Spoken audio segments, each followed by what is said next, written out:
What's going on, guys? This is Empty Box. This is some Battlefield 3, but I'm not going to be talking about Battlefield 3 because that's really irrelevant to this, except for the fact that it's eye-bleedingly gorgeous. What I do want to talk about is a piece of hardware. As in piece of hardware, I mean a new graphics card. By new graphics card, I mean the graphics card that's now in my system. And by that, I mean the EVGA GTX 670 for the Win Edition. FTW, if you know what I mean. I'm not sure if I like the fact that they called it For the Win Edition.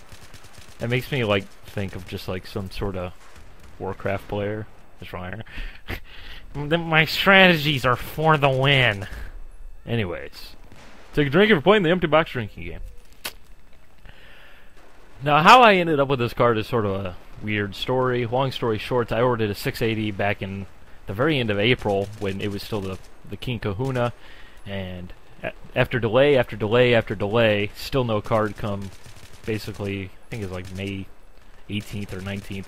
I was like, you know what, screw this crap, I'm going to order something else. Of course, by then, the GTX 670 had come up, which, if you've looked at the benchmarks and done some comparison, they're pretty similar once the 670 is overclocked, and there's still plenty for single monitor gaming, which I do partake in because I'm a cheapo who isn't going to put a second or third monitor on there. Actually, not so much I'm a cheapo, because really you can get monitors for pretty cheap. I'm just not willing to say, I have no life, and get a 3-monitor setup, because honestly, I can't do it, man. It just feels so wrong. But they are pretty cool, though. Surround gaming setups, they are pretty awesome. But so I do play in 1080p. My processor right now is an i5 2500K at like 3.8 gigahertz. Really mild overclock. I don't know why I did 3.8. I should have just gone to 4 just so that way I can say at least I'm in the 4s, but I don't know. 8 gigabyte RAM. DDR3, of course. I think it's 1866. 2 1 terabyte hard drives. Pretty much simple as that. You know, for the meat and potatoes of everything that you need to know. For this information, my previous card was a Gigabyte 6850, their overclocked edition, which had their WindForce cooling fans on it. But that was a 2-fan setup, which they're set up on the 670, which I'm going to be talking about because that was kind of the comparison card that I was looking at between the card I ended up with and a couple of other cards. It seemed like that was the best matchup, or the one that a lot of people were saying, oh, well, this card's pretty good over here. But I'll go into that more a little bit later. I certainly wasn't disappointed by the 6850. I knew what I was getting into with that card. I knew it wasn't going to be an absolute beast or anything, but you know, I expected to upgrade that down the road, as I have. But yeah, that's basically that. In terms of performance, let's put it this way: this is Battlefield 3 right here. Everything is on Ultra, except for the anti-aliasing, which is on 4x, I believe. Which really, on 1080p gaming, you really don't need anything more than 2, because you're never going to notice anything more, personally. Everything on Ultra except for that, as well as shadows, which are on high. Again, because I don't notice the difference, so I'm going to go ahead and take that extra frame rate, because I like that extra frame rate. In terms of frame rate in this game, basically, while recording, which I'm always recording in Battlefield 3, just in case, something cool happens, Battlefield happens, I'm basically sitting at a rock-solid 75 frames per second, which is what my EVGA precision, which is basically the card's brain, or whatever you really want to call it, is set to, because obviously 75 frames per second is more than enough. As long as it's steady, it's good to go. That leaves a little bit of room above 60, but it's just a beast in that regard. It runs this game for days. In terms of temperature, looking at about 60 to 65 Celsius, which is pretty much average, normal, to be expected. I haven't seen it gone any higher than that.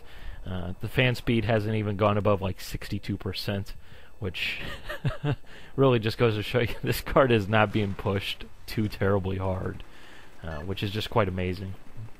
In fact, actually playing Red Orchestra 2, which obviously got its update that increased the performance and everything, but playing that game the other night with this card, I actually noticed the card was basically not even running at its actual clock speeds, that it's, basically 100% power is basically downclocking, and I was playing on Ultra, including the Ultra anti-aliasing, and is still trucking along at 70 frames per second. I was like, oh, dude, this is amazing.